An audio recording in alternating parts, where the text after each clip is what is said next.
እያደመጥከኝ ነው? ስስትና ጉጉት ባሉት አይኖቿ እየተመለከተች ጠየቀችው። አቤል እየታው ስልኩ ላይ እንደነበር ነው። እንደ ነገሩ ላይምሰል ቀና ብሎ ተመለከታት። ምን አልሽኝ ሲል ጠየቃት። ውስጧ የመከፋት ስሜት ቢኖርም እንደበቅ እንደማድረግ ብላ ሐሳቧን ለመግለጽ ጉሮሯን ጠራረገች። ስለ ስራ ቦታ ነበር እያወሩ የነበረው አለች። ነገሩን ወደ ኋላ መለስ ብሎ ማውራቱ በውስጧ ትክት እያላት ነበር። ኦ አረግ አለ። ገና አሁን ሐሳቡና ቀልቡን መለስ አድርጎ ብስጭት ባለ ስሜት ወሬዋ ስለምን እንደሆነ እንኳን ሳይሰማ ሊያቋርጣት እየፈለገ ምን ነው የግዷን ፈገግ ብላ ጠየቀችው። ምን ነው አለ ደርሶ ብስጭት ማለት ጀመረ። በቃ ሁሌ በተደጋጋሚ ደስታን ስላጣሽበት የሥራ ቦታ ሁኔታሽ መስማት የምፈልግ ይመስልሻል እንዴ አለ። ካፌ ውስጥ ያለውን ሰው ቀልብ ገዛ በሚያደርግና ስነ ስርዓት በጎደለው አነጋገር እያበሻቀጠ ጠየቃት። እሺ በቃ ሀፍረት ሰውነቷን ወረሳት። አንገቷን ሰበር እያረገች ድምጿን ቀነስ አርጋ ንዴቱን በረድ እንዲያረግ ልትማጸነው ፈለገች።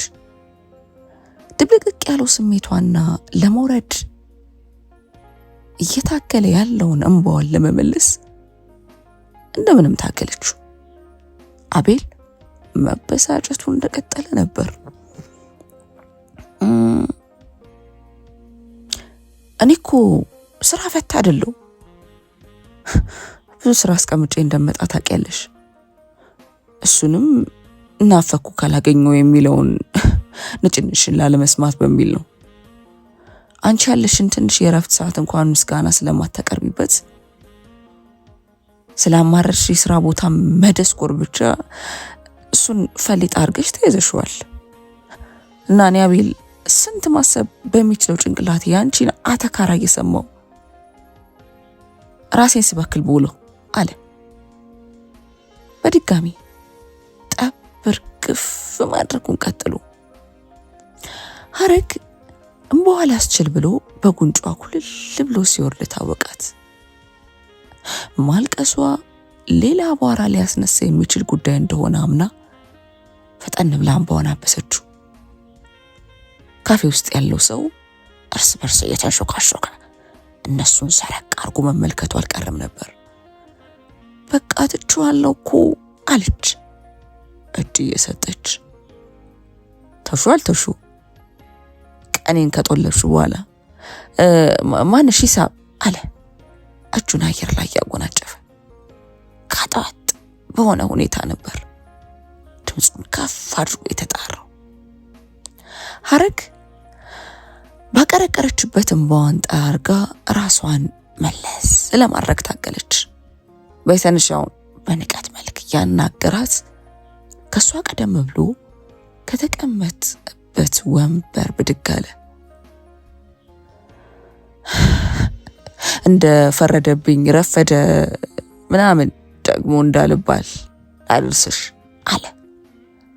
ከላይ ያደረገውን ኮት እያራገፈ ነው። ወዲያው እየፈጠነ ወደ ካፌው በራቀና አንገቷን በፍረስ ስሜት ሰበር ብሎ የነበረችው ሀረግ የግዷን ቀና አለች።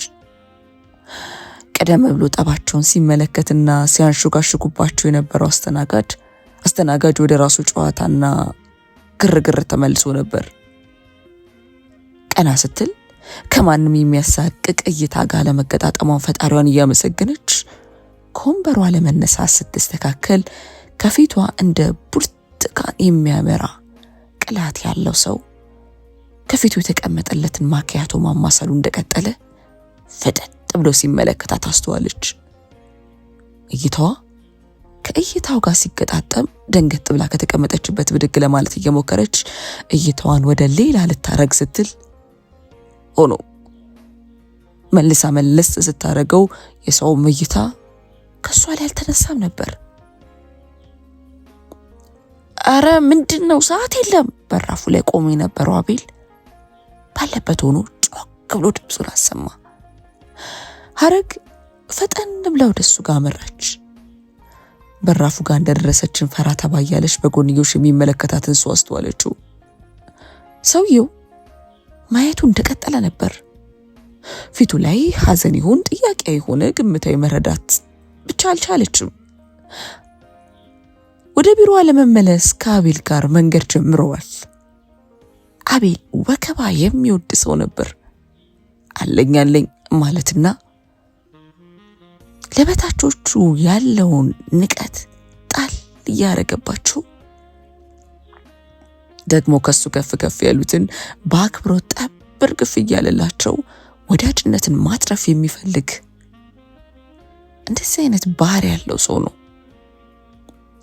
ሐረግ የተረበሸውን ስሜቷን ማስታመም እንኳን እንዳትችል የሱን ጮህ ባለ ድምፅ የሚናገረውን የድለላ ስራ እያደመጠች ከቢሮዋ ደረሰች። እሺ መልካም ቀን ይሁንልህ አለች ለሞረድ ጋቢናውን በር እየከፈተች። ምስጋናውስ አለ። ምስጋናው ገንዘብ በሚመስል መልኩ ኮስተር ብሎ አመሰግናለሁ ስትል ቀስቀስ ባለ ድምፅ ምላሿን ሰጥታ ወደ ቢሮ አቀናች። ቢሮ እንደደረሰች አይኗ ደም መስሎና ፊቷ ቲማቲም ሆኖ ነበር። ምን ነው ጥላቢስ ሰውዬሽ ለክፎሽ ነው አይደል? ወይንሸት ፊቷን ጥላና ከፍቷት የገባችውን ሐረግ እየተመለከተች ነበር ያለችው። አይ አይደለም ባክሽ እንዲህ ከፍቶኝ ነው አለች። እንደ ነገሩ ሁኔታውን ለመደበቅ እየታገለች ሐረግ እንደው አንዳንድ ቀን አለበት ቦስም በጧት ደውሎ አልገባች ሲልሽ ነበር። አይገርምሽም? ስካን አድርገሽ እንድትልክ የፈለገው ነገር ነበር። ባንክ ናት ትመጣልሽ ብየዋለሁ አለች። የደነገጠ ፊቷን ስትመለከት ልታረጋጋት እየሞከረች ዛሬ ለልኛ አለች በራሷ ሁኔታ እንደማዘን ብላ። ኧረ አይዞሽ ብቻውን ተረጋግተሽ ደውይለት አለቻት። ሐረግ በረዥሙ ተንፍሳና አረጋግታት ለሚመጣባት ነገር ራሷን እንድታዘጋጅ በጥሩ እንድታዘጋጅ እያረገች ሐረግ እንደምንም ራሷን አረጋግታ ወደ አለቃዋ ጋር ደወለች። ሄሎ አሸብር እንዴት አደርክ አለች ረጋ ባለ ቅላጿ። ሰላም ሐረግ እንዴት ነሽ አለ ጎርነን ያለው ያለቃዋ ድምፅ። እግዚአብሔር ይመስገን ሐረግ እኔ አንቺን የኛ ቢሮ ውስጥ ለምን እንደቀጠርኩሽ ታውቂያለሽ? ለምን ይመስልሻል አለ። ምንም ድምፁ ረጋ ቢልም ተንኮላሰን ነበር። ሐረግ ፊቷ ባንዴ ክስም አለ። ሌላው ቀኗን ከሚያበላሹት ሰዎች መካከል አንዱ አለቃዋ ነበር። ሌላ ደግሞ የኔ የምትለው ፍቅረኛዋ አቤል። ሐረግ ምንም ምላሽ ሳትሰጥ ዝም አለች። ሪሰፕሽን ላይ አንድ ሰው ከተቀመጠ በሰዓቱ የመድረስ ግዳጅ አለበት። እኔ ቅድም የደወልኩት አንድ መጣ እንግዳ ስለነበረ እኔ ቢሮ እስክገባ ድረስ ፋይሉን እስካን አድርገሽ እንድትሰጪው ነበር አለ። ይቅርታ አሸብር 10 ደቂቃ ነበር ያረፈድኩት አለች። እንደ ግዞት እየሰራችበት ላለው ስራ እየደረሰባት ያለው ወቀሳ ነው። ተገቢ ነው ስትል በውስጧ እያሰበች 10 ደቂቃ ግን ትልቅ ዋጋ ያስከፍላል። እኔ ቢያንስ እኔን መታግጂና ምትረጂኝ አይነት ሰው ከሆንሽ 10 ደቂቃ አርፍደሽ ሳይሆን ቀድመሽ ገብተሽ ባገኘሽ ነው አጋዢ እንደሆንሽ በትክክል የሚሰማኝ አለ። ሐረግን ባተናነቃት። ጉሮሮዋ ላይ የታገላት የነበረውን ብሶቷን እንደምንም ሰብሰብ አደረገች። እሺ ይቅርታ አስተካክላለሁ ስትልም ነገሩ እንዲቋጭላት በመመኘት ፈጠን ብላ ምላሽ ሰጠች። ለራስሽ ስትይ ታስተካክያለሽ ብዬ ተስፋ አደርጋለሁ አለ የተለመደውን ማስፈራሪያውን ጣል እያደረገ። ለማንኛውም አሁን እስከ እንድታረግ የምነግርሽን ፋይል ይዘሽ ወደ ምልክሽ ቦታ በአስቸኳይ ይዘሽ ትሄጃለሽ። ደግሞ በፖስታ አርጊው። ትዕዛዙን አስተላልፎ እንደጨረሰ እሽታዋን በቅጡ እንኳን ሳያደምጥ ስልኩን ዘጋው። ሐረግ ለመውረድ እያሰበሰበ ያለውንም በዋን መለስ አርጋ ራሷን ለማረጋጋት ሞከረች። ምን እንዳላት ለመስማት የጓጓችው ወይንሸት ባለችበት እንደቆመች አይኗን ተመለከተቻት። ምንድነው በጣም ተናገረሽ ስትል ጠይቀቻት። ለነሱ ነጋ ጠባ ክፉ ንግግር የተለመደ ነበር። ሆኖም ዛሬ ላይ በጣም ወደ ባሳትን ሐረግ በሐዘኔታ እየታየ ተመለከተች። ጠይቀቻት። ያው የተለመደ ነው። መፈልገውን ነገር ማድረግ ካልቻልሽ ለምን ቀጠርኩሽ ነው አለች በመጸት መልክ በራሷ ሁኔታ ዝን ብላ። ለማንኛውም 10 ደቂቃ ሳላረፍ ቶሎ ደርሰሽ ነይ ብሎኛል። ደርሽ ልምጣ ብድግ አለች። ሐረግ አለች ወይንሸት ለመሄድ የተነሳችውን ሐረግ እጇን ያዛርጋ። ምንድነው ዛሬ ከአቤል ጋር ምን ተፈጥሮ ነው አለች ትክ ብላ እየተመለከተቻት። እሱም የተለመደው እንባ እየተናነቃት ህመሟን ላለማሳየት የግዷን ሳቃለች። ያው ማለት ያገኘሁት የከፋኝን ውስጥ ያለውን ካሮት ብዬ ነበር። ቀድሞኑ ቀና ብሎ ማላኪው ነበር። ጭራሽ ሰው በተሰበሰበበት ካፌ ውስጥ የማይሰለቸውን የቢሮ ሮሮሽን እዛው ብሎ ሰው ፊት አሸማቀቀኝ አለች። አምልጧት የወረደውን እንባዋን ቶሎ እየጠራረገች ደሮስ ከሱ ምን ጠብቀሽ ነበር? እኔ እኮ አይንሽን ምን እንደሚያሳውረው አለች ወይንሸት ብስጭት ብላ። ወይኔ እስኪ አንድ ነገር በይኝ። ቆይ እሺ ምን ማድረግ ነው የምችለው? እኔ እኮ የቤተሰብ የለኝ። አንድ እንደ እናት ማየት አሳዳጊ ይኸው ልትሞት እያጣጣርሽ ነው። እኔ እኮ ከአቤል ውጪ ባዶ ሰው ነኝ፣ አልሆንም አለች። አምልጧት የሚወርደውን እንባዋን በሁለት እጇ መጠራረቅ ጀምራለች። ምን ማለት ነው ባዶ ነኝ? ወይንሸት ግንባሯን ቋጥራና ብስጭት ብላ ነበር ይጠይቀቻት። ፈጣሪ ሙሉ አድርጎን የፈጠረሽ ምንም የሚጎልሽ ነገር የለም። ማንም እኮ ከእናት ከአባቱ ጋር አብሮ አይቀበርም። ወላጅ እናትና አባትሽን አለማወቅሽ ደግሞ የቤታችነት ስሜት እንዲሰማሽ የሚያደርግሽ ነገር አይደለም። ሲያገኝሽም ሙሉ ሰው ነበርሽ። ደግሞ የቤታችን የሚያደርግሽ የለም እንዴ አለች ወይንሸት። አቤል ምን ያህል ሐረግ ላይ ተጽዕኖ እንዳሳደረባት ስትረዳ ጊዜ ብስጭት ብላበት፣ እሺ በቃ ታልቀሻውን እንዲህ በቀላሉ እንዲከፋሽ አልፈልግም አለች። ከዛ ሐረግን ወደ ማባበል ወደ ገብታ ይሄኛው ቢሆን አንቺ ወጣት ነሽ፣ የተሻለ ቦታ ምትደርሺ ስራ ይሄ ብቻ አይደለም አለች። ደግሞ ስለ ስራ ሁኔታ እንደ መምከር ብላ አቤል ለምትይው ሰውዬ እንደሆነ ሰው ቤት ሰው ይመጣል። በቃ ወጣት ነሽ፣ መርጠሽ አይተሽ ከሚወድ ሰው ጋር ኑሮ መስራት የምትችይና ምንም የማያንስሽ ቆንጆ ልጅ ነሽ። ስለዚህ ገና ለገና ከልጅነት የማውቀው ሰው ነው በሚል አንቺነትሽን የሚያዋርድ ተግባር ሲፈጽም በቃ ዝም ብለሽ አትመልከቸው አቦ አለች እቅፏ ውስጥ እንዳረገቻት። ሐረግ ወይንሸት እቅፍ ውስጥ ሆና ላፍታ የውስጥ ብሶቷን አውጥታ ስብስብ ብላ አለቀሰች። ትንሽ ጋብ ሲልላትም ራሷን ከወይንሸት እቅፍ መለስ አርጋ እሟን እየጠራረገች እየተናነቃት ሽቅብ የሚያሰኛት ሲቃዋን ለማስቆም ሞከረች፣ ታገለች። ታውቂያለሽ ወይ ቅድም አንዱ ተስተናጋጅም ለረጅም ሰዓት በትዝብትና በሐዘኔታ ነበር ሲመለከተኝ የነበረው። ወይኔ የሰው ፊት እንዴት እንደገረፈኝ።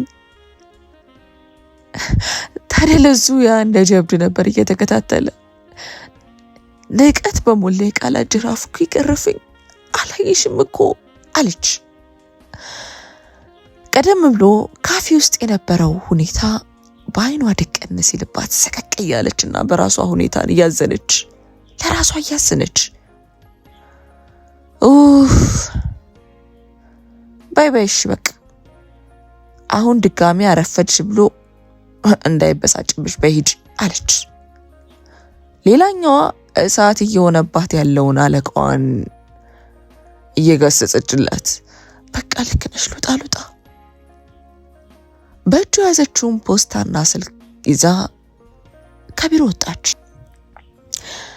ወዲያው ሊፍቱ ተከፍቶ ወደ ውስጥ ልትገባ ስትል ሌላ ሰው ወደ ውስጥ ሲገባ ተመለከተች። ደንገጥ ብላ መለስ ብላ የገባውን ሰው ተመለከተችው። ፊቱ አዲስ አልሆነባትም ነበር። ይሄን እይታ ከዚህ ቀደም አይተዋለች። ራቅ ያለ ሁኔታም ሳይሆን በቅርብ በለቱ ጠዋት ላይ ከአቤል ጋር በነበረችበት ካፌ ውስጥ በትዝብት አቤልን ሲመለከት የነበረውና በሐዘኔታ እይታ ሐረግን ሲመለከታት የነበረው ሰው ነው። ደነገጠች። ወደ ሊፍቱ የገባው ሰው እርምጃውን ቀስቀስ አድርጎ እሱም እየተመለከታት ነበር። የአሳንሰሩን የቤዝመንት ቁልፍ ተጭኖ ቆመ። ሐረግ ሀፍረት ቢጤ ስሜት አሸማቀቃት። መጥፎ ነገር ስታደርግ እንደተመለከታት ሰው አይኑን መመልከት ፈራች። ሲመስለኝ ከዛሬ በፊት አይተሽኝ አታውቂም አይደል ሲልም ከፊቱ የቆመው ሰው ባለበት ንቅንቅ ሳይል ድምፁን አሰማ። ሐረግ እሷን እያወራ ይሁን ስልክ ነገር አለሙ ግራ ገብቷታል።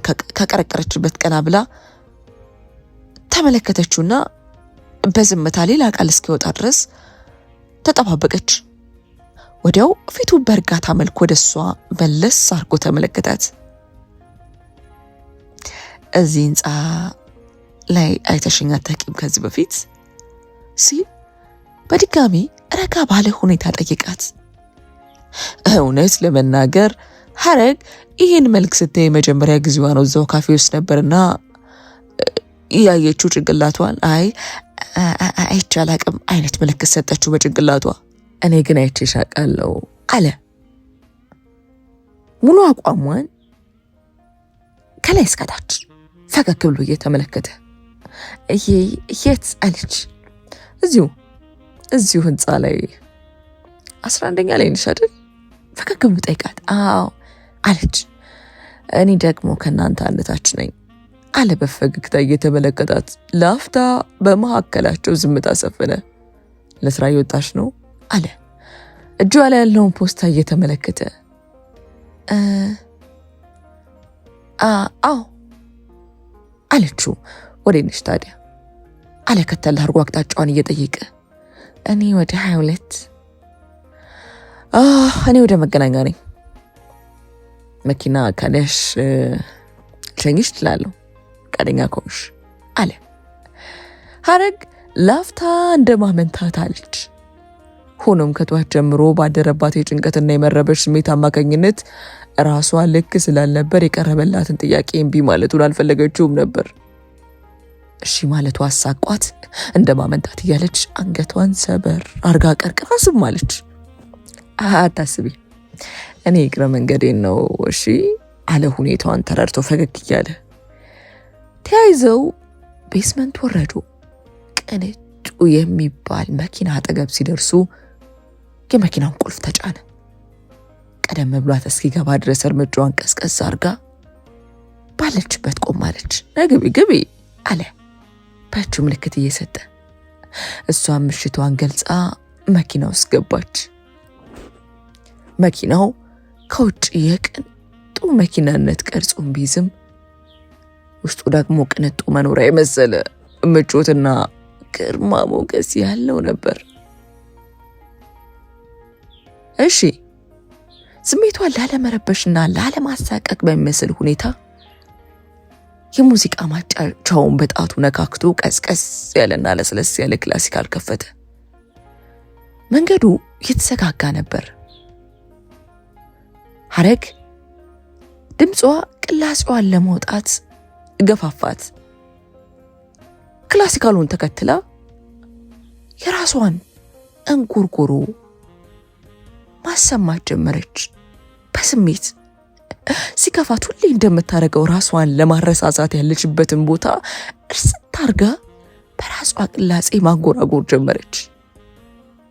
አለፍ አለፍ ብሎ ግጥም መሳይ ከተል እያለ ነበር ከአንደበቷ። ነገሩን በመገረም እየተከታተላት የነበረው ልዑል ሸኟ ሊረብሻት አልፈለግምና በዝምታ መከታተሉን ቀጠለ። ግማሽ ሐሳቡ ወደ እሷ ጋር ሰረቅ ማለቱን ተያይዞ መንገድ አስፋፍተ ያዝክ ባየ ታክሲ ሹፌር የክላክስ ድምፁን ከኋላ በኃይል ደጋግሞ ሲያሰማ ሁለቱም ደንገጥ ብለው ወደ ራሳቸው መለስ አሉ። የምርም ልዑል ሁኔታው ከልብ አስደግጦ ስለነበር በመስኮት እጁን አውጥቶ ይቅርታ አይነት ነገር እንደማወናጨፍ አለ። በራሱ ዓለም ሄዳ የነበረችው ሐረግ ደንገጥ ብላ ራሷን ሰብሰብ አረገች። ልዑል ወዲያው መለስ እንዳለ ፊቱን ወደ ጎን መለስ አርጎ በጎንዮሽ እይታ ገረፍ አርገት እሺ እንተዋወቃ ስምሽ ማን ልበል አለ። ሐረግ እባላለሁ አለች። ልክ ለመታነቅ እየቸኮለ ያለ ሰው በመሰል ሁኔታ በድንጋጤ መኪና ቀበቷን ጠበቅ አርጋ እንደያዘችው ነበር። እኔ ደግሞ ልዑል። እይታው አስፓልቱ ላይ እንደሆነ ፈገግ አለ። የት ድርጅት ነው የምትሰራው ስትል በእርጋታና ቀስ ብላ ፈራ ተባያለች ጠየቀች። እኔ አለ። ከአጠያይቋ ሐረግ ልዑልን እንደ ተቀጣሪ እያሰበችው እንደሆነ ተረድቷል። የፕሮዳክሽን ድርጅት ነው የምንሰራው፣ ዘፈን አጫጭር ፊልሞችን አቀርባለን አለ። እንዴ አለች ሰፍ እንደማለት ብላ። ሁሌ እዛ ጋ ሊፍት ከቆመ በኋላ አያለው ብዙ ሰዎች ታዋቂ የሚባሉ ዘፋኞች ከእናንተ ቢሮ ሲወጡ ተመልክቻለሁ። ልዑል ፈገግ አለ። የሰው ልጅ በዚህ ምድር ላይ አንድ የሚያስደስተው ነገር ሊኖር ይገባል የሚባለው ነገር ከራሴ ባለፈ በሌላ ሰው ላይ ተመለከትኩት ታውቂያለሽ አለ ፈገግ እያለ። እንዴት አለሽ ፈገግታዋ እሷም እያሳየችው። ቅድም በራስሽ ዓለም ነበርሽ፣ ደስ የሚል ራስሽን ያረጋጋሽበት ልዩ ቦታ ይመስላል። ልዩ ስሜት አለው። እያንጎራጎርሽም ነበር። የከፈትኩትን ክላሲካል ተንተርሰሽ የራስሽን ቅርጽና ቀለም ሰተሹ ነበር ስትዘፍኝ የነበረው አለ። ሐረግ ሳታስብ ያደረገችው ነገር እንደመሆኑ መጠን እንደነገጠች። ገጥሞ የራስሽ ነው? መቼ ጽፈሽው ነው? ማለት እንዴት ከዜማ ጋር ተናበብሽ ወይስ እንደዚህ አይነት ይዘት ያላቸው ሙዚቃዎች አድናቂ ነሽ አለ። በፈገግታ ሰረቅ አድርጎ እየተመለከታት ነበር። በእርግጥ እንደ ቀደሙ አይነት ረጋ ያለ ነገር ማዘውተር ደስ ይለኛል። ሆኖም ግጥሙ ግን እንዲሁ በቃ አእምሮ ውስጥ የመጣልኝ ነው አላደል አለች። አትቀልጪ በዛ ፍጥነት አለ ልዑል ባለማመንና በመደነቅ በሚመስል ቅላጼ። ሐረግም ውስጡ ያለውን ጥረትና ጥበብ የሚያደንቅላት ሰው ስታገኝ ደስ ተሰኝታ ፈገግ እያለች በአዎንታ ጭንቅላቷን ነቀነቀችለት። ታዲያ ብሎ ለምን አትመጪም? ይህ እኮ እውነት ቀላል የሚባል ተስጦ አይደለም አለ። አረ እኔ እንደ ነገሩ ዝም ብዬ ነው አለች። ሆኖም ግን ውስጡ ያለችው ልጅነቷ እየዘለለችና እየፈነደቀች ነበር። ማንም ከዜሮ ነው የሚነሳው። በተፈጥሮ ከፈጣሪሽ የተሰጠሽ ጥበብ ካለሽ ደግሞ ቀደም ባሉት ሰዎች ስራና እገዛ ራስሽን እያሳደግሽ ነው ውጤታማ የሚሆነው አለ። ስለዚህ ወደኛ ጎራቤ ፕሊስ። አሁንም እምቢቷን እንዳትገልጽለት ቆፍጠን ብሎ አሁን ያለሽበት ስራ ምንድን ነው? ሪሴፕሽን እንግዳ ተቀባይ ነኝ አለች። ካሰቀሰቀችበት ቀና ብላ በጎንዮሽ ተመለከተች እና ደስተኛ ነሽ?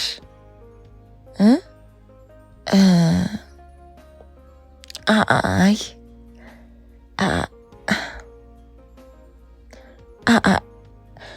አንገቷ እንደደፋች ባለችበት ሆና ቀና ብላ እንኳን ሳትመለከተው ደስተኛ አለመሆኗን ለመግለጽ ሞከረች። ስለዚህ እንኳን ወደኛ ቤት ተቀላቀልሽ ነው የምልሽ። ታዲያ ማለት አለቃን ወይ እንዴት ነው ታናግርልኛለህ? ይቻላል? ፈራ ተባ እያለች ጥያቄውን አስከተለች። ልዑል ሳቅ አለ። ይቻላል፣ በኋላ ስለማናገረው ነገ በ4 ሰዓት ምናምን ይመችሻል መገኘት አለ። እንዲያው በጣም ነው ማመሰግነው አለች ሐረግ በደስታ እየተፍለቀለቀች። ምስጋናው ባይሆን ሲሳካና ጥሩ ቦታ ስትደርሺ እንዳረሽኝ አለ ፈገግ ብሎ። ኧረ ያድርግልኝ እንጂ ምን ችግር አለው? ልዑል ሐረግን እንደሸኛት ከሷ ጋር የነበረውን ውሎውን እያሰላሰለና ነገ እስኪያገኛት ድረስ ቸኩሎ እሱም ወደ ጉዳዩ አቀና። ሐረግ ስለ ጥሩ ዜናው ማካፈል የቻለችው ሰው ወይንሸት ብቻ ነበረች። አቤል ጉዳዩን ሲሰማ ቅር ሊሰኝ እንደሚችል ከግምት ውስጥ በማስገባት ነገሩን ማንሳት ወይ የገጠማትን ነገር መናገር አልፈለገችም ነበር። በእርግጥ እንዴት ይነገራል? 4 ሰዓት ላይ ወይንሸት እንደምንም እንደምትሸፍንላት ነግራት ከሱ በታች ወዳለው ቢሮ አቀናች። ሐረግ እንደሷ ከፊት ለፊት ባለው የሥራ መደብ ላይ ቁጭ ብላ ያለችውን ሴት በፈገግታ ሰላምታ ከሰጠች በኋላ ለ4 ሰዓት እንደተቀጠረችና ልዑል ቀጠሮውን እንደሚያስይዝላት እንደነገራት ነገረቻት። እኮ ልዑል ጋር ማለትሽ ነው አለች ሪሴፕሽኒስቷ። አይ እኔ እንጃ ብቻ እሱ ነው 4 ሰዓት ላይ እንድገኝና አለቃው እንደሚያወራልኝ የነገረኝ አለች። በሰዓቱ ሐረግ አጉል ተስፋ ለራሷ የሰጠችው አይነት ስሜት ተሰማት። ነገሩ እንዳሰበችው ቀላል እንዳልነበርና እንደ ሁልጊዜው ሰው እንደዚሁ በቀላሉ ሊረዳት እንደማይችል በማሰብ እዝናለች። እሺ አረፌ በቃ ነግሬው ልምጣ አለቻት። ሐረግ ቀጣሪ የተባለውን ሰው እንደምታገኝ ተስፋ እያረገች ከእንግዳ መቀበያው ሶፋ ላይ አረፋለች። ወዲያው ሪሴፕሽኒስቷ ፈገግ እያለች ወደ እሷ ዘንድ ቀረባለች። መግባት ትችያለሽ በዚህ በኩል አለቻት በእጇ እያመላከተች። ሐረግ እሽቷን ገልጻ በረሽሙ እየተነፈሰች የሚገጥማትን በማሰላሰል ወደ ተባለችው አቅጣጫ መራች። ቢሮ መስታወት በር ስለነበር ወንበር ላይ የተቀመጠውን ሰው ከውጭ ይታያት ነበር። ነገሩ ግር እያላት በሩን አንኳኩታ ወደ ውስጥ ብቅ አለች። ልዑል ራሱ ነበር። ግቢ አለ ፈገግ ብሎ። ሐረግ ግር እንዳላት ነበር። ቀድሜ ራሴ ማስታወቅ ነበረብኝ። ሆኖም ግን ከተፈጥሮሽ አይናፋርነት እንዳለብሽ በመገበት የድርጅቱ ባለቤት ነኝ ቀጣሪ ነኝ ብልሽ ትንሽ እኮ እንዳደነግጪ ብዬ አላት። አንተ ነህ ባለቤቱ አለች ድንግጥ ብላ። ልዑል ፈገግ ብሎ በአዎንታ ጭንቅላቱን ነቀነቀ። ፊኒ በጣም ይቅርታ አለች።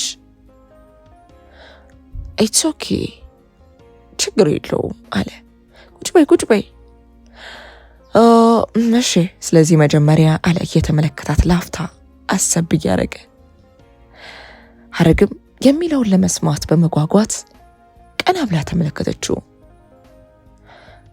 ከለርሽን ቴስት ማድረግ ፈልጋለሁ፣ ወደ ስቱዲዮ እንሂድ አለ። ቀደም ብሎና ቀልጠፍ ብሎ ከፊቷ እያመራ ወደ ውስጥ ይዟት ገባ። ሐረግ ልዩ ወደ ሆነ ለምለም ስፍራ መግባት ያክል እየተሰማትና እየተገረመች ነበር። እይቷ ሁሉ እንደ ልጅ ዙሪያ ገባውን እየተመለከተ ይመደነቅ ነበር። ውስጡ ያለውን የዋህነትና ጉጉነት አይቶ ልዑል ሳቅ ብሎ ተመለከታት።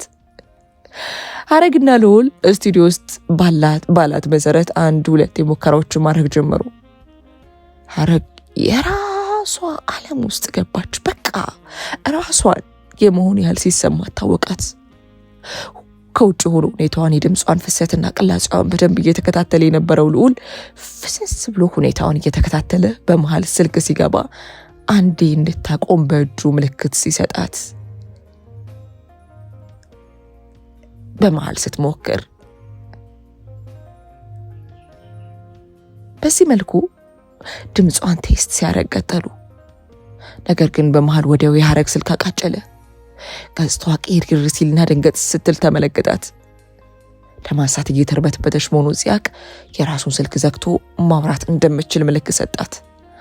ሐረግ ስልኩን አነሳችው። አሸብር ነበር። አለቃዋ ልቧ በፍጥነት መምታት ጀመረ። እንደ አመንዛሪ ሴት ከጎረቤት ከውሽማዋ ጋር እየተገኘች ይመስል ተርበተበተች።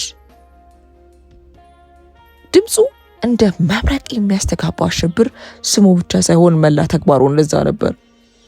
ልዑል ካለበት እንደቆመ እንደ እሳት ነበልባል በቃላት እየተገረፈችና በጩኸት ውሽንፍር እየተመታች ያለችውን ሐረግን ተመለከታት። ስሜቷ ልክ እንዳልሆነ ገብቶታል።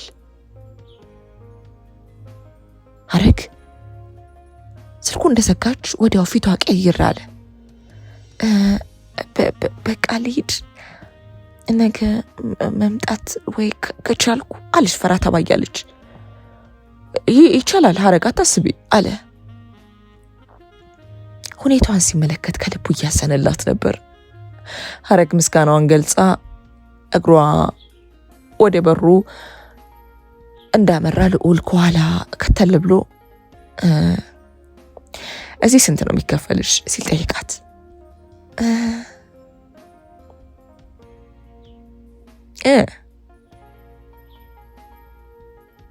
እዚህ ስንት ነው የሚከፈልሽ? እሷም እርምጃዋን ገታ አርጋ ፊቷን መልስ አረገች። ለጠየቃት ጥያቄ አሁን በስራ ገበታ ላይ ያለችበትን አነስተኛ የሚባል የቅጥር ክፍያዋንም ነገረችው። ከኛ ጋር ተፈራርመሽ ስራ ጀምሪ ብለሽ በስንት ቀን ውስጥ ወደኛ መምጣት ትችያለሽ? አለ ቆፍጠን ብሎ። ሐረግ ያልጠበቀችው ነገር ስለነበር እንደመንተባ ተባለች።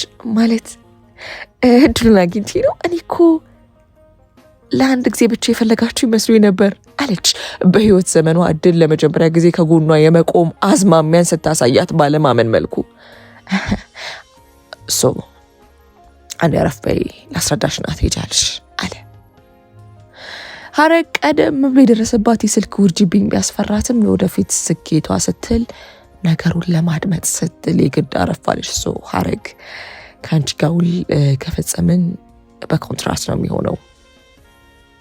ጃም አቀናባሪያችን ነው። እሱም ከለርሽን ሲሰማው በእርግጠኝነት እንደሚወደው ነው። ምክንያቱም አሁን ላይ እየሰራ ላለ ነው ስራዎች እንደዚህ አይነቱን ቅላጼ እየፈለግን ነበር። ያንቺ ደግሞ አታምኚው እንዴት ብዬ ብገልጽልሽ አለ። ይገርምሻል ከለርሽ የድሮ ይሄ በንጹህ እንደ ድረት በሚወርደው ድምጻቸው ክሩብ የሚባል ስራዎች እናሳዩን አርቲስቶች ቆንጆ ነው ተፈጥሮሽ። ከዛ ባሻገር በደንብ ልምድ ካገኘ ዘመናዊ ቢጤ ወደ ውጭ ሀገርም ወሰድ የሚያደርግ ነገር አለው። ያ ማለት አሁን ላይ በጣም የምንፈልገው ነገር ነው። ስለዚህ ስራውን ለመጀመር አንዴ ከተፈራረምን በኋላ አሁን ያልኩሽን ስራዎች በመቀጠል የተለያዩ ስራዎችን አብረን በመሆን እንሰራለን። ያ ማለት አንቺ የኛ ቤት ልጅ፣ የኛ ቤት ዘፋኝ አርቲስት ትሆኛለሽ ማለት ነው ኦኬ ሲል ፈገግ ያለ አስረዳት። ሐረግ ምን ማለት እንዳለባት ግራ ተጋባች። ደስታውና ሐዘኑ ድብልቅልቅ ያለ ስሜት ውስጥ ቀጥታት እንባዋን እንደምንም መለስ ለማድረግ የታገለች ፈገግ አለች። ለዛ ነው በምን ያክል ቀን አሁን ካለሽበት መስሪያ ቤት ለቀሽ መምጣት ትችላለሽ ያልኩሽ አለ ወደ ነገሩ መለስ ብሎ። እዚህም የኮንትራት ስራ ስለሆነ ዛሬ ማሳወቅ እችላለሁ አለች። ሐረግ ከልዑል ጋር ከጨረሰች በኋላ ወደ ቢሮዋ ተመለሰች። የመጀመሪያውን ጥሩ ዜና የሰማችው ወይንሸት ነበረች። ሆኖም ለአቤል መናገርና ማስፈቀድ እንዳለባት በማመን እሱንም ለምሳ ቀጠረችው። ሆኖም ወይንሸት ነገሩ አቤልን የሚመለከት በመሆኑ ደስተኛ አልነበረችም። ሐረግ ለቢሮ ከማሳወቋ በፊት አቤልን ወደ ቀጠረችበት አቅጣጫ እዛው ወደ ቢሮአቸው አቅጣጫ ምግብ ቤት አቀናች። አቤል እንደለመደው አረፋፍዶ ደረሰ። ብዙ ስራ እንዳለውና ጊዜ እንደሌለው ነግሯት ቶሎ የቀጠረችበትን ምክንያት እንድታብራራለት ጠየቃት። ሐረግም ፈራ ተባ ያለች ነገሩን ማስረዳት ጀመረች። አቤል እንደለመደው ብስጭት ከማለትና የፊት ሳቅ እየሳቀ ጥያቄውን በጥያቄ መጠየቅ ጀመረ። ቆይ ንገባ እያልሽ መጨቀጨቅኝ አንቺ ያለበሽ ጭራሽ ያላነሳችበትን ጥያቄ አነሳ። እንዴ እሱ ደግሞ ከዚህ ጋር ምን አገናኘው? አሁን የማደጎ ልጅ መሆንሽን መቼም አገር ያወቀው ፀሐይ የሞቀው ነው። አሁን ደግሞ ገና የቢሮ ስራዋን በገዛ ፈቃዱ አቋርጣ አስበሪ ልሁን እያለች ነው። ይሄ ማለት ነው ሐረግ ልትጎርስ ያዘጋጀችውን እንጀራ ቁጭ አርጋ ሳታስበው የመጻት ሳቅ አለች። ያስቃል። አይኑን ፈጠጥ አርጎ እየተመለከተ ጠየቃት። ምንም ምላሽ ሳትሰጠው ከምግብ ቤቱ ድንገት ልቅ ብላ ወጣች። አቤል ሂሳብ ለመክፈል ዘግየት ቢልም ከኋላዋ እንደ እብድ እየጮኸና እየተጣራ ተከተላት። ጥጋብ ቆይ ማን ነው እንደዚህ ያጠገበሽ ባክሽ አለ። ጭራሽ ለፍቅራችን ብዬ በተናገርኩሽ ጥጋብ ለየትኛው ፍቅራችን ባክ እስኪ መልስልኝ። ሐረግ ብላው የማታውቀውን ቃል ነበር የተጠቀመችው። እኔ ለፋውበት ሰውተር እንዳይወርቅ እንደማገር ተሸክሜ ያለሁት እኔ እንኳን ስለ ፍቅራችን ቦክስ ያምረብኛል። ይበቃል። በቃ አሁንስ ይበቃል። ካወኩ ጊዜ አንስቶ ለኔ አንድም እውነተኛ ፍቅር ዶሮ አያውቅም። አዎ ምናልባት መጀመሪያ አካባቢ ላይ ሊኖር ይችል ነበር። ሆኖም ቀስ በቀስ ተቀየርክ። ጻድቅ ሆኖ ለመገኘትና ስመ ገናና ለመሆን ከደዋ ከወላጅ አልባዋ ከወፍ ዘራሿ ፍቅር ያዘው መባልን ፈለግ። ጥሩ ስራ እንደሰራ ተደርጎ እንዲወራል ፈለግ። ሐረግ የምትናገሪውን እያሰብሽ ምን ልትመታኝ ነው? የምጸት ፈገግ ብላ ወደሱ ጠጋለች። ለነገሩ በየአደባባዩ ልክ ወንጀል ለፈጸምኩ ማስጠንቀቅ ማዋረዱን ለምደዋል። አሁን ደግሞ ልትመታኝ ነው። በቃ ይበቃኛል። ሁሉም ነገር ገደብ አለው። ብትወደኝ እንደ ግዞት እየተገዛው እንደ ባርነት እየተገዛው ከምሰራበት መስሪያ ቤት እጄን ይሰቁት ተባስወጣኝ ነበር። ሆኖም ለራሴ ከዚህ በኋላ መረስና መሆን የምችለው እኔው ራሴ ነኝ እንጂ የሌላ ሰው ትከሻ ላይ በመደገፍ አይደለም። እሺ በቃ ይበቃል። እንዲህ ብለው ትታው ጥላው ሄደች። ደጋግሞ ቢጠራትም ተመልሳ ለማናገርም ሆነ ወደ ኋላ ለማለት ፍላጎቱ አልነበራትም ነበር። ቢሮ እንደገባች የመልቀቂያ ደብዳቤዋን አጠር አርጋ አስፍራ የአለቃው አሸብር ጠረጴዛ ላይ አስቀምጣ ለወይንሸት ያለውን ነገር ሁሉንም ነግራት ወጣች። ቤት ስትደርስ ስልኳ ላይ ምንም ጥሪ ወይም መልእክት አልገባላትም ነበር። ሐረግ በራቸውን ከፍተውና አስጠግተው መጠለያ ለሰጧት ለማሆይ ነገሩን ተናግራ ማስጨነቅ አልፈለገችምና በዝምታ ቁጭ ብላ የልዑልን ስልክ መጠባበቅ ጀመረች። ትንሽ ቆይቶ ልዑል ደወለ። ሐረግ እንዴት ነሽ? ይቅርታ አድርግልኝ ፕሊዝ ስራ በዝቶብኝ ጠፋው፣ መደወል አልቻልኩም ነበር አለ። ኧረ ችግር የለው እኔ ያስቸገርኩ እንጂ ስራ ቆምሽ አይደል አለ። ከድምፁ ሁኔታ ነገሩ እንደ ጥሩ ጅማሬ ወሰደ ይመስል ነበር። በቃ ከኛ ጋር ነገ እንዋዋላለን፣ መታሽ እንፈራረማለን እሺ አለ። አመሰግናለሁ፣ ግን ይሄ ነገር ይሳካል አይደል አለች ፈራ ተባ እያለች። ልዑል ውስጡ ያለውን የአዲስ ጅማሬ ፍርሃት ስሜት ወዲያው ነበር የተረዳው። አታስቢ ሐረግ፣ ሁሉ ነገር የሚሆነው በምክንያት ነው። እኛ ደግሞ የተቻለን ሞክረን የራሳችን ነገር ለማሳካት እንፍጨራጨራለን። አንቺ ደግሞ ጥበብ በተፈጥሮ ታድለሻል።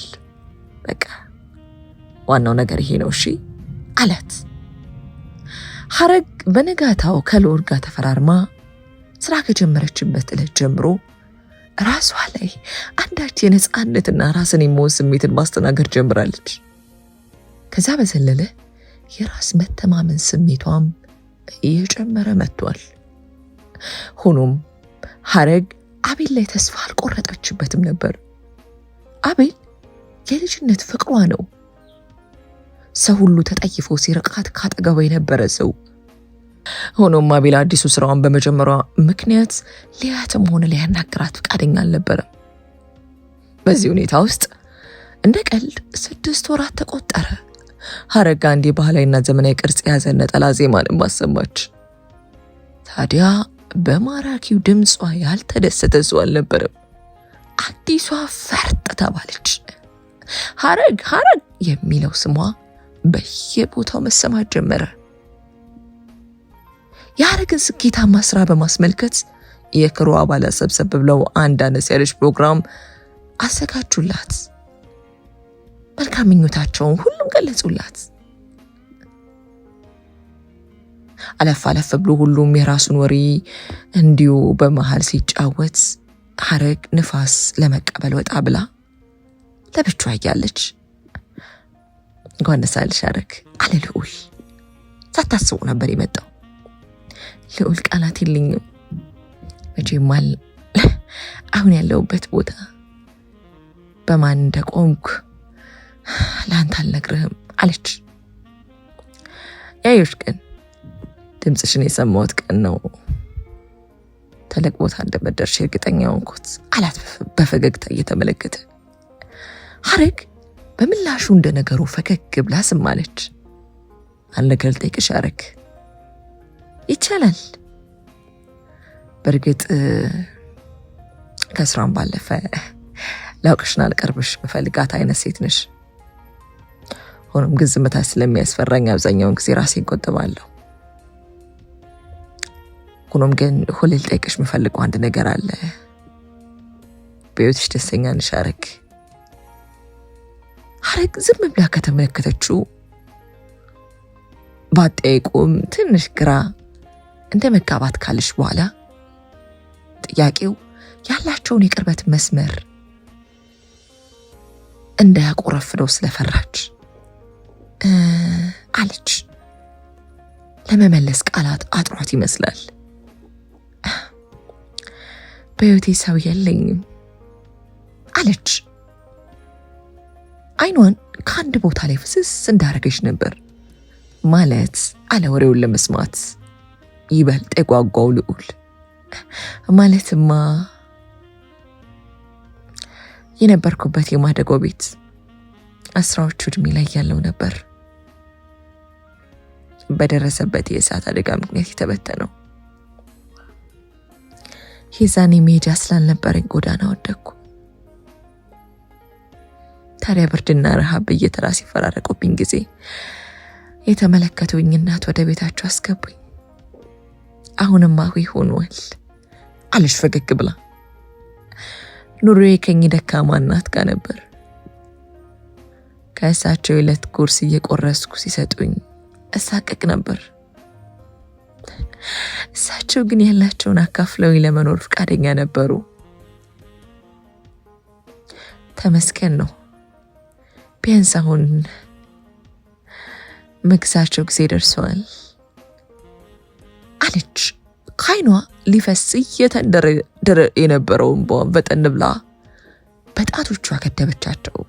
አዝናለሁ፣ እኔ እንደዚህ አልመሰለኝም ነበር አለሱም እንደማዘን ብሎ። በመካከላቸው ዝምታ ሰፈነ። እዚህ ያለው ሰው በሙሉ በአጭር ጊዜ ውስጥ የተዋወቀኝ ሰው ነው። በሙሉ ልብ ለእኔ ስኬት ደስታውን እየገለጸልኝ፣ ሆኖም ግን እንደ ማንኛውም ሰው ቤተሰብ በኖረልኝ ብዬ እመኛለሁ። ታውቃለህ፣ ሁሉም እዚህ ያለው እንደ ቤተሰብና ጓደኛ ነው የሚያይሽ። እባክሽ በሱ እርግጠኛ ሁኚ አላት ፈገግ ብሎ። ልክ ነህ አለች እሷም።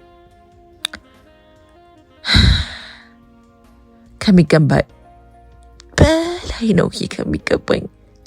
እንዴ እምነስት ያለሽ እንዴት እዚህ ያገኘሽው ነገር በሙሉ እኮ በራስሽ ጥረትና ልፋት ነው። አንቺ እዚህ ከፍለሽ ወይም ማስቀደሽው የተደሰተልሽ ወይም የስኬትሽን ማማ ያስተካከለልሽ የለም። የራስሽ እኮ የልፋት ውጤት ነው። ምናልባት አንቺ የጎደለሽ ንብረት፣ እቃዎች፣ አቅምና ስራዎችን ለህዝብ ማቅረብ የምትችይበት ማሳለጫ መንገድ ነው እና ሰው አሁን ደግሞ ይሄን ከኔ አግኝተሻል ነው ያለውልሽ። ስለዚህ ያገኘሽው ሁሉ ያንስብሻል። ኦኬ አለ ፈገግ ብሎ። ኧረ እባክህ ምስጋና ይቆይ። በእውነቱ ሐረግ ያቀን ካፌ ውስጥ ያየሁሽ ዕለት ለምን እንደሆነ ባላውቅም እይታዬ አንቺ ላይ ቀረ። እቺ ልጅ አውቃታለሁ፣ እኛ ህፃን ላይ ናት ስልም ለራሴ ነገርኩት። ታዲያ ማቀም ሰው ሌላ ቦታ ላይ ያውም ብዙሃን የሚጠቀምበት ካፌ ላይ ስመለከት የመጀመሪያ አልነበረም። አሁን ግን ስመለከትሽ በቃ ወደ ደስ የሚል ነገር ተሰማኝ። እይታዬ ማንሳት አልቻልኩም ነበር አለ ልዑል። ንግግሩ ቀየር እያለና በቁም ነገር መልክ እየሆነባት ነው። ሐረግ ልቧ በፍጥነት መምታት ጀመረ። የተመለከትኩት ነገር ደግሞ ይበልጥ እንድበሳጭ ነበር ያደረገኝ። ሆኖም ምን ብዬ እንደምጠይቅሽ ግራ ገብቶኝ ነበር። ይቅርታ፣ ያንን ቀን ያስታወስኩ አልመሰለኝም ነበር አለች በእፍረት አንገቷን ሰበር አድርጋ። አየሽ፣ ሊፍት ውስጥ ያገኘሁሽ ሰዓት ይሄን ያላነሳሁት ለዚህ ነበር። አንዳንድ በአእምሯቸው ማሰብ የተሳናቸው ሰዎች ምን አይነት ባህሪ ያላቸው መሰለሽ? አንቺን አሳንሰው ማሳየት፣ አንቺ ራስሽን እንደ ትንሽ እንድታስቢ ማድረግ፣ ከዛ ባለፈ ደግሞ በእነሱ ስህተት አንቺ እንድታፍሪበትና አንገትሽን እንድትደፊ ያደርጋሉ። ራስ ወዳድነታቸው አይናቸውን ጋርዷቸው የሰውን ህመምና ጭንቅ ከመመልከት ይልቅ የራሳቸውን ስሜት ወደ ማስተናገዱ ያመዝናሉ አለ። ሐረግ ልዑል የተናገራት ነገር ልክ መሆኑን ብታምንም አስተያየት ለመስጠት አልወደደችም ነበር። በዝምታ አንገቷ እንደደፋች ዝም አለች። ሐረግ አለ ለዘብ ባለ ቅላጼ፣ ህይወትሽ ላይ የተከሰተ በአንቺ ፍቃድ ያልሆነን ነገር እንዲወስንልሽ አትፍቀጅ። አንቺ በጣም ውብ ጠንካራ ሴት ነሽ። በቃ በዛ ብቻ አምነሽ ኑረሽ ለሰው ሳይሆን ለራስሽ እድል ስጪው ፕሌስ። ሐረግ ንግግሩን በጥሞና እያደመጠች ነበር። ልዑል በንግግሩ ከዚህ በላይ መቆየት አልፈለገም። ከተቀመጠበት ብድግ አለ። እኔም እድል ብትሰጪኝ ደስ ይለኛል አለ። ሐረግ ለማለት የፈለገው ነገር እሱ ባሰበበት መንገድ ማሰቡ ከብዷት በዝምታ በተቀመጠችበት አንጋጣ ተመለከተችው። ከልቤ ነው ከተል አድርጎ ብቻዋን እንድትሆን ተወት አድርጓት ወደ ሌሎች ሰራተኞቹ ተቀላቀለ። ሐረግ ውስጡ አንዳች ነገር ጭንቅ አላት። በረሽሙ እንደተመተንፈሳለች። ከልዑል ጋር ስትሆን የሚሰማትን ስሜት ፊት ልትሰጠው አልፈለገችም ነበር። ወዲያው ስልኳ ላይ መልእክት ገባ። እይታዋን ወደ ስልኳ መለስ አርጋ መልእክቱን ተመለከተችው። ከአቤል ነበር። ደንገጣለች። እንዴት እንደተነሳች እንኳን ሳታውቀው ከተቀመጠችበት ብድግ ብላ ወደ ጥግ ዞራለች። ከርቀት የሚመለከታት ልዑልም አይኑ አብሯት ገርተት አለ። ናፍቀሽኛል፣ ውስጥ የተረብሿል የሚል መልእክት ነበር።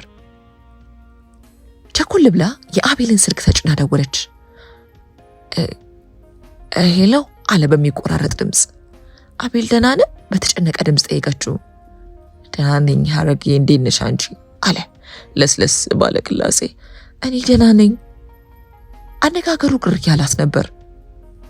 እንዲህ በፍጥነት ምላሽ ሰጭኛለሽ ብዬ አልጠበቅኩም ነበር አለ።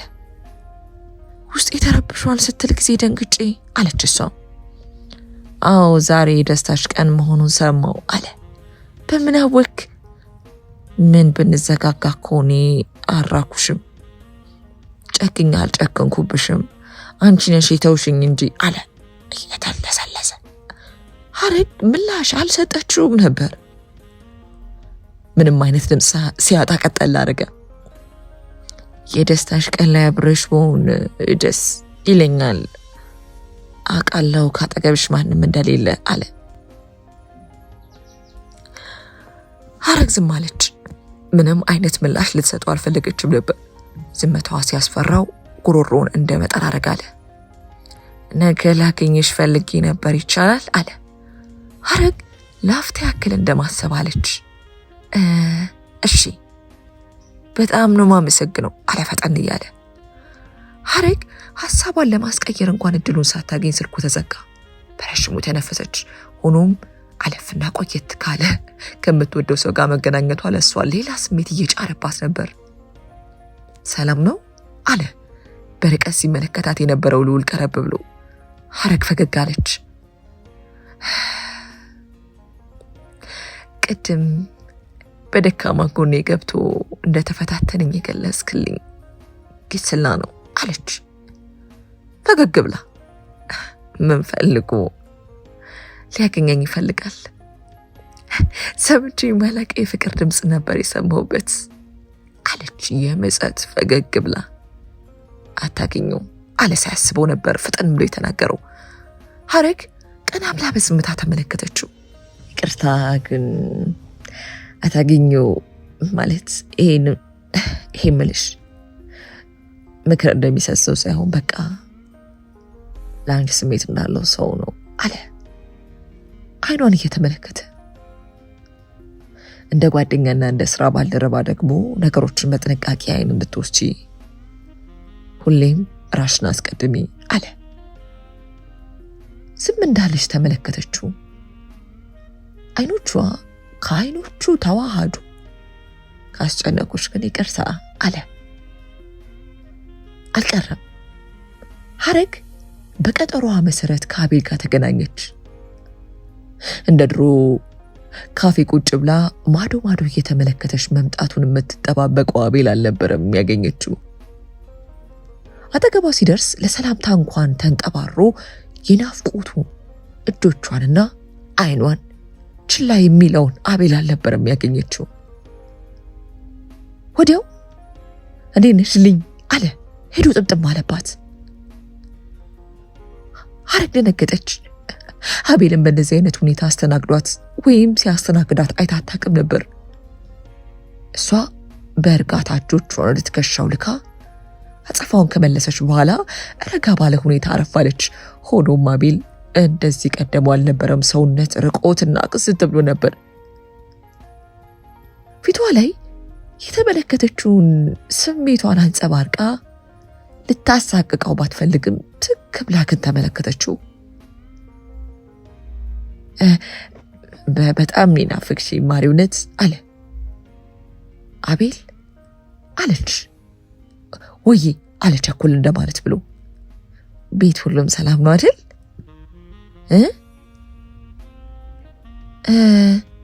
ስትል ነገሩን አይታ ማለፉን ሳትፈልግ ጠይቀችው። ምናልባት የተፈጠረ ነገር ካለ ብላ። አቤል ፈገግ ብሎ የነበረው ፊቱ ወዲያው ክስም አለ። እንዴት አወቅሽ አለ ሀፍረት ቢጤ ስሜት ቆንጠጥ ሲያረገው ጊዜ። አንገቱ እንደ መስበር ብሎ ፊት ያሳብቃል። እማዬ ታማለች አለ አንገቱን ሰበር እያደረገ።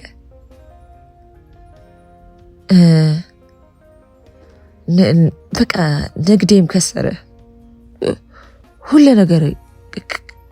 ነገር ከአቅሜ በላይ ሆነ አለ። ግን ችግር የለውም፣ ሁሉ ነገር ያልፋል። ደግሞ አንቺ አጠገቤ ካለሽ አለ ፈገግ ብሎ። አቤል ፈጠን ብላ ንግግሩን ቁርጥ አደረገችው። ዛሬ ላይ እኔ ካንተ ሻል ብዬና አንገቴን ቀና አድርጌ አንተን መናቅ ሆነ ዞር ብል ማለት አልችልም። ምንም ቢሆን ሌላ ሰው ምንነቴን አይቶ ሲሸሸኝ፣ ምንም ጸባይና መልህ ለኔ መልካም ባይሆንም ከጎኔ ግን አራክም ነበር። ሆኖም ግን እኔ በልጅነታችን የያዘኝን አለቅም ብዬ በካዱ ይከብደኛል። ስለዚህ አቅሜ በቻለው ነገር ሁሉ ልረዳ ፈቃደኛ ነኝ። ነገር ግን ከዚህ በኋላ እኔና አንተ መሀል ምንም አይነት ግንኙነት አይኖርም እሺ አለች ቆራጥ በሆነ ስሜት።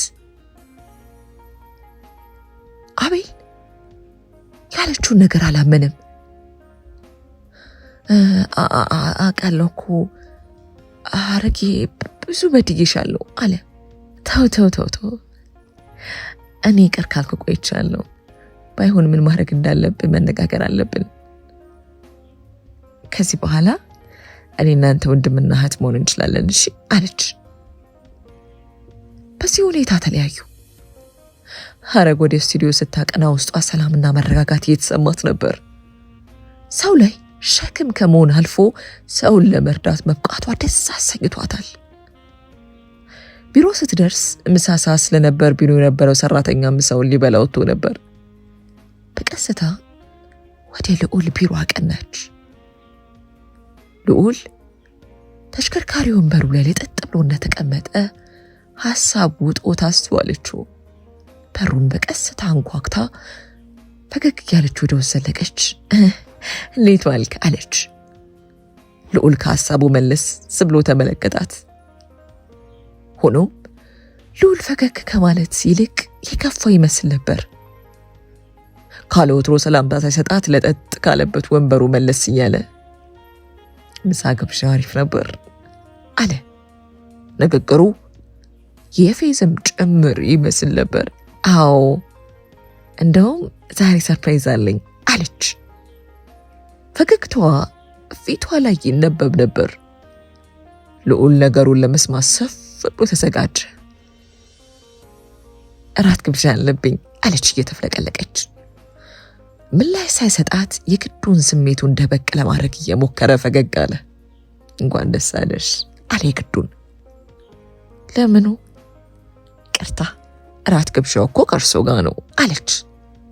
ልዑል ያልጠበቀው ነገር ነበር። ደነገጠ። ማለት አለ። ማለትማ ሉሌ እራት ልትጋብዘኝ ትችላለህ ወይ? እንዲሁም ትናንት የጠየቁትን ጥያቄ መቀበል ለመግለጽ ነው አለች በፈገግታ። ልዑል ፊቱ በደስታ ተፍነከነከ። በደስታ ሲልም ምላሹን ሰጣት። ተፈጸመ።